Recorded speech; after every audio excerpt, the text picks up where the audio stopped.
თუ შენ წაგებული ხარ, კარგი ამბავი მაქვს შენთვის, რადგან შეგიძლია გახდე ანაზღაურებადი პროტესტის მონაწილე. ანაზღაურებადი პროტესტის მონაწილე მესმის რომ ამბობ, დიახ, აღარ მოგიწევს უფასოდ ვარდისფერი იღლიის თმა გქონდეს. შეგიძლია გამოიყენო ის ფაქტი, რომ გამოიყურები როგორც სულელი, რომ გახვიდე ქუჩაში და შექმნა ქაოსი და არეულობა შენს ქალაქში და შეიძლება ვინმე მართლა გადაგიხადოს ხელფასი. დიახ, ეს პირდაპირ სიმართლეა. ჩვენ ხედავთ ამდენ პროტესტს, მარცხნივ, მარჯვნივ და ყველგან, სადაც ანტიდემოკრატიული ღირებულებები იწევა წინ. და ვკითხულობთ საკუთარ თავს. ვაუ, ნეტა მართლა ამდენ ადამიანს ასეთ უგრძნობს. არა, ზუსტად ასე, ძალიან ბევრ ადამიანს უხდიან, რომ ასე იგრძნონ და უხდიან, რომ ამაზე ბევრი ხმაური ატეხონ. და ამ ყველაფრის გამომჟღავნებაში არავინ სჯობს ამ ახალგაზრდა ჟურნალისტს სახელად ნეით ფრიდმანი, რომელიც მართლაც ბრწყინვალეა. თუ ჯერ არ გინახავთ ნეით ფრიდმანის მასალები, რას ელოდებით, წადით და ნახეთ. მაგრამ ნეიტი ის ადამიანია, რომელიც მართლაც ძალიან კარგად ამოიცნობს დაქირავებულ პროტესტის მონაწილეებს და ცდილობს ეს გამოავლინოს. ის აურზაური, რასაც ჩვენ ხედავთ, კოორდინირებულია ისეთი ადამიანების მიერ, როგორიცაა ჯორჯ სოროსი. ამ საშინელი ორგანიზაციების მიერ, რომლებსაც პირდაპირ მხოლოდ ერთი მიზანი აქვთ: ქაოსი და შეერთებული შტატების განადგურება. ეხლა ჩვენ გვსმენია იმის შესახებ, რომ SPLC და მსგავსი ძალიან მემარცხენე ორგანიზაციები ველურად აფინანსებენ უკიდურესად მემარჯვენე პროტესტებს. იმისთვის, რომ შეიქმნას შთაბეჭდილება, თითქოს ამერიკა სავსეა ძალიან ბოროტი, ექსტრემისტი, ძალადობრივი მემარჯვენეებით. სინამდვილეში ამჟამად არსებობს რეალური მტკიცებულება, რომ მემარცხენე ორგანიზაციები აფინანსებდნენ KKK სამოს, რომელიც ამ პროტესტზე ეცვათ. სასაცილოა. მაგრამ ეს არ არის ის, რაზეც ჩვენ აქ სალაპარაკოდ ვართ. ჩვენ აქ ვართ, რომ ვისაუბროთ ნეით ფრიდმანზე, რომელიც აკეთებს იმას, რაც ყველაზე კარგად გამოსდის. კიდევ ერთი დაქირავებული პროტესტის მონაწილე გამოავლინა. თქვენ მოგეწონებათ ეს? აბა, როგორ არ მოგეწონებათა? კეთილი იყოს თქვენი მობრძანება პუშბექში. მე ვარ, მოდი მოვისმინოთ. უკვე იცით როგორ ხდება. მე ვარ მეირა კეი, თქვენი წამყვანი. ჩვენ ვუპირისპირდებით. საკმარისია უკვე. ჩვენ გვინდა ვაჩვენოთ მსოფლიოს რა ხდება სინამდვილეში და სრულად. ასე რომ კეთილი იყოს თქვენი მობრძანება, ახლა უკვე ჩვენი ოჯახის ნაწილი ხართ. უბრალოდ დააჯერეთ გამოწერის ხილაკს. გააზიარეთ ეს ვიდეო, გააკეთეთ თქვენი საქმე. მოიწონეთ და აკომენტარეთ ყველა კომენტარს ვკითხულობ და მართლა ვაფასებ რომ აქ ხართ. ზოთხათ ნეით ფრიდმანისთვის, მე კი მზად ვარ.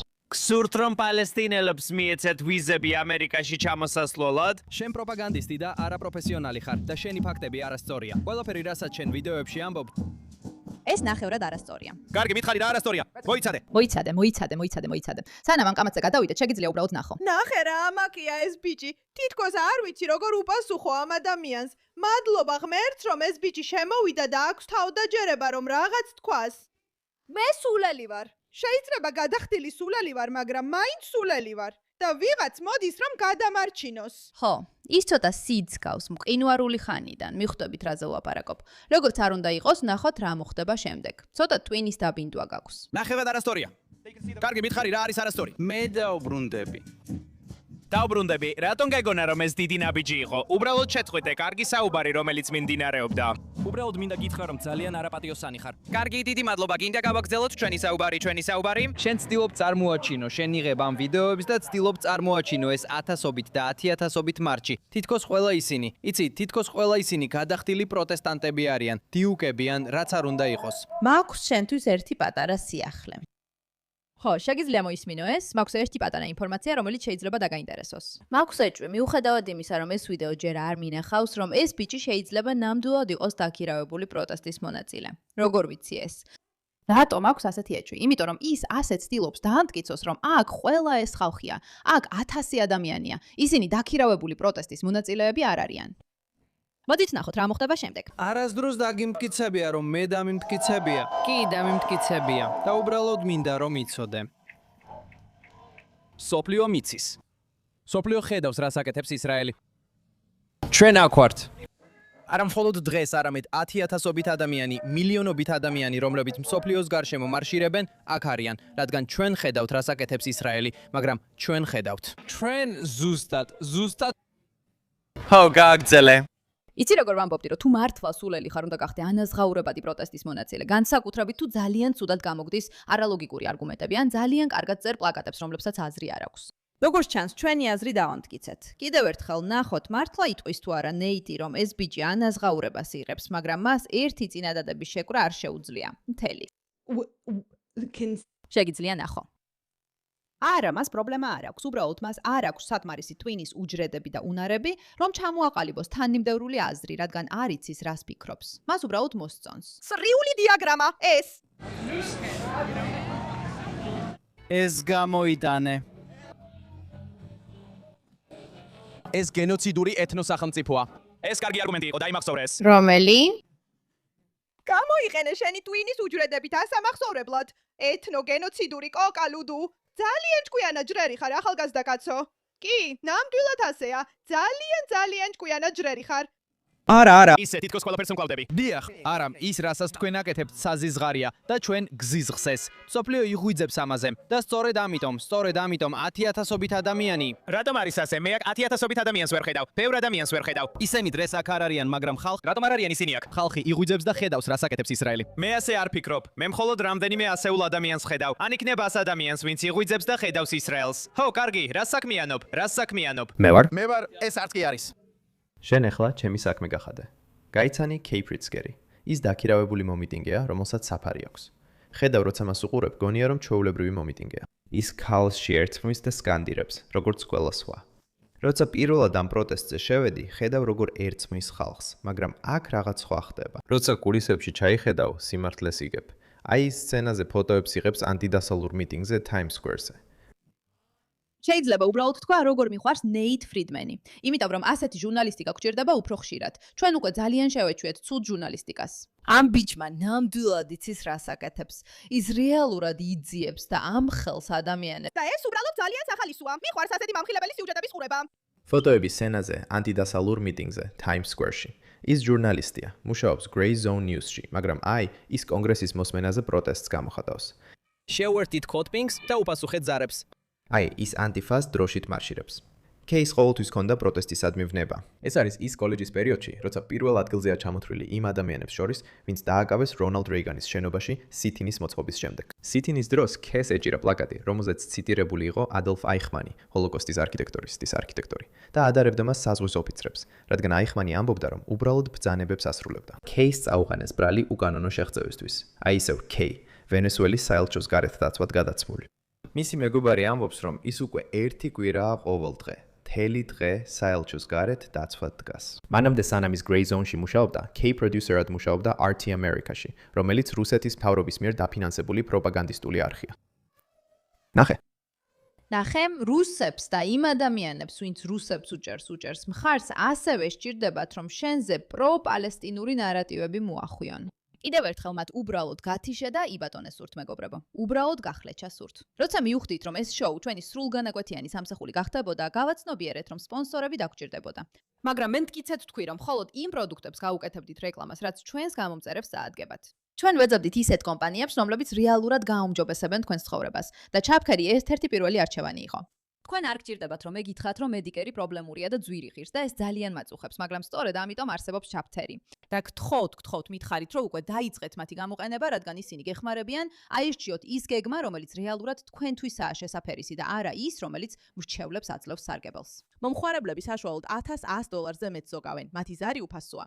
ეს დაახლოებით 20 წუთს გრძელდება და შეიძლება თქვენ ან თქვენ საყვარელ ადამიანს ბევრი ფული და სტრესი დაგიზოგოთ. ასე რომ დარეკეთ ჩაფთერზე ნომერზე 610 680 3323. ეს არის 610 680 3323.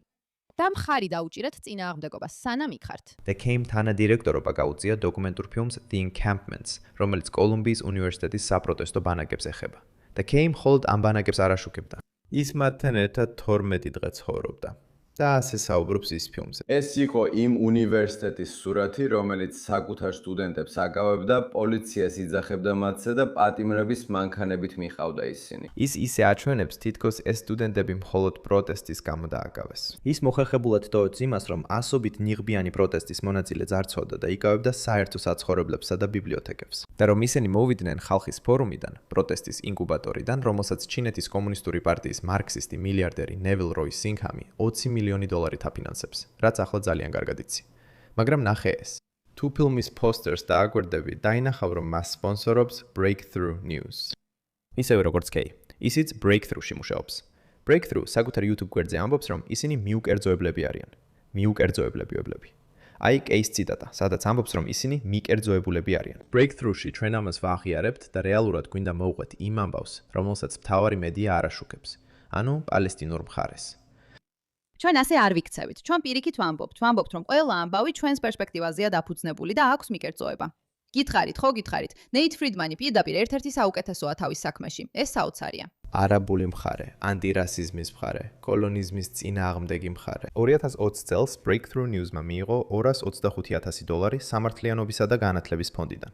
უკვე მომდევნო წელს ეს თანხა გაიზარდა $442,000-მდე და 2024 წლისთვის იმავე ფონდმა ჩარიცხა გასაოცარი $967,000, რაც ჯამში 1.9 მილიონს შეადგენს. ადამიანმა, რომელიც ამ ფონდის უკან დგას, სამართლიანობისა და განათლების ფონდში შეიტანა $68 მილიონ-ზე მეტი. და ეს არავის სხვა თუ არა Neville Roy Singham-ი. რა სიურპრიზია. იგივე ადგილსაც დავჭირდა ანსამბლი მიგები, რომელიც ასევე იდეალურად დაწყებდა. იგივე ადგილსაც ანსამბლი რომელიც წელიწადში $400 ეს ყველაფერი მოხდა პირდაპირ პეის გარეთ.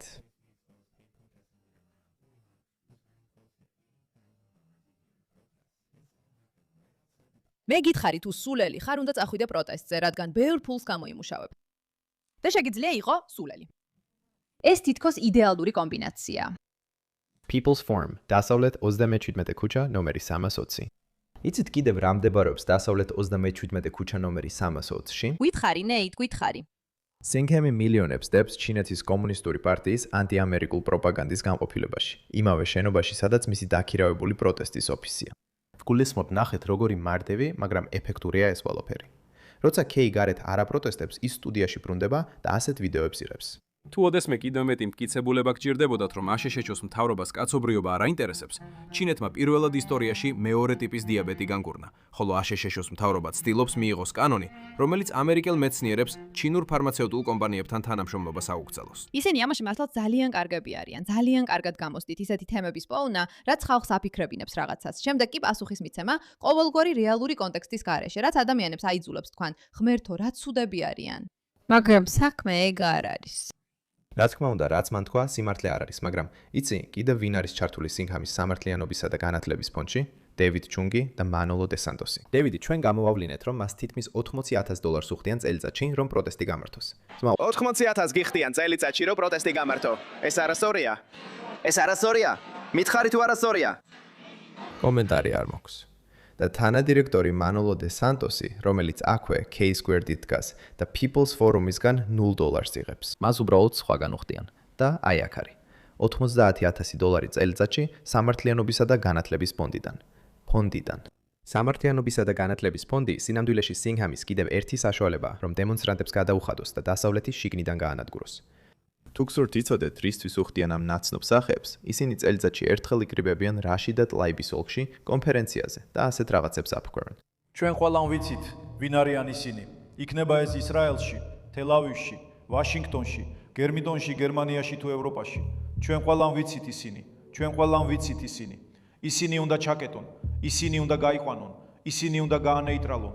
ჩვენ უნდა გავანადგუროთ ამერიკის იდეა ჩვენს თავებში, ჩვენი მეზობლების თავებში, ჩვენი თანამოაზრეების თავებში და ყველას თავებში.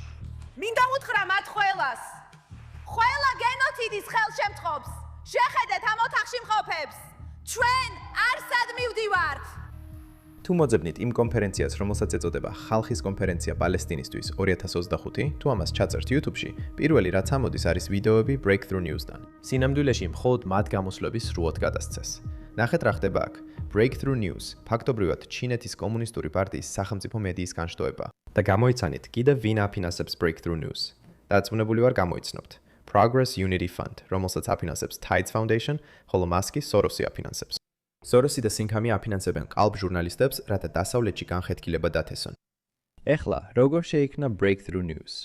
Breakthrough News დაარსეს Ben Beckerმა და უჯანი ბერიემ. ორივე დამფუძნებელია სოციალიზმისა და გათავისუფლების პარტიის, ანუ PSL-ის, რომელსაც კიდევ ერთხელ თქვენ ძალიან კარგად იცნობთ. ეს ოპერაცია ასევე ოჯახურია და მე მხოლოდ ჯორჯსა და მის შვილ ალექსზე არ ვსაუბრობ. Ben Beckeri PSL-ის თანადამფუძნებელი Brian Beckeris შვილია. იგივე Brian Beckeri, რომელიც ხალხის ფორუმში სოციალიზმის გაკვეთილებს ატარებს.